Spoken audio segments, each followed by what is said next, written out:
षष्ठतम वार्षिक यज्ञ उत्सव श्री श्री हनुमान जीव षष्ठतम वार्षिक यज्ञ उत्सव टांगी चौद्वार ब्लॉक सालंका पंचायत अंतर्गत बेगुनिया ग्राम में महासमारोह अनुष्ठित हो जायछि।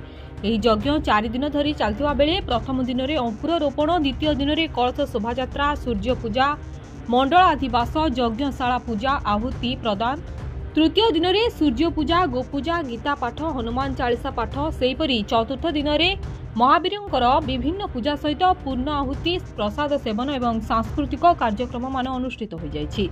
4 दिन धरी महावीरंक मंत्रध्वनि रे आखपाख अंचल भक्तिमय परिवेश सृष्टि होइतिबार देखिबाकु मिलिथिला। 4 दिन धरी विभु कृपा लाभ करबा पई सेठारे भक्तंक भीड़ जमिथिला। एही कार्यक्रमटिकु बेगुनिया और खाईपड़िया ग्रामवासी सुचारू रूपे परिचालना करथिले। शांति प्रदम ब्रह्मा शंभु फणीन्द्र सेव्य मनीषं वेदांत वेद्यं विभु रामाख्यं जगदीश्वरं सुरगुरु माया मनुष्यं हरि वंदेहं करुणाकर रघुवरं भूपाल चूड़ामणि नान्यं श्रुहा रघुपते हृदये स्मदीयं सत्यं वदामि च भवान् अखिल अंतरात्मा भक्ति प्रजस्सं रघुपुंग निर्भरामि पवना टेकर बोलम देगवार हरि बेगुनिया ग्राम रे परिचय आम परिचय सुधांशु भूषण षडंगी। कौन कहे ठाकुर यज्ञ मिश्र ये यज्ञ बेगुनिया ग्राम में 7 वर्ष धरी हो 7 वर्ष धरी है। प्रथम दिन कलश पुरारोपण, तापर कलश यात्रा, तापर दिन गीता यज्ञ, तापर चंडी यज्ञ, आज पूर्णाहुति दिवस। हाराहारी केते श्रद्धालु योगदान करथांती? बहुत लोग योगदान करछन्ते, प्राय 4000 लोक। प्रथमे आज 7 वर्ष है यज्ञ आरंभ होछि। प्रथमे प्रतिष्ठा होइतिले सप्तम वार्षिक उत्सव। ये यज्ञ 4 दिन हुए वार्षिक उत्सव।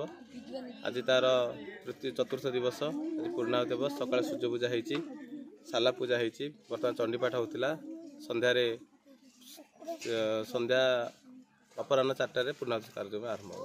हाराहारी केते श्रद्धालु योगदान करथांती? 4-5 हजार लोक योगायोग करथि। जय बजरंगबली। मो ना श्री बाबुली साहू, बेगुनिया घर हूँ बेगुनिया।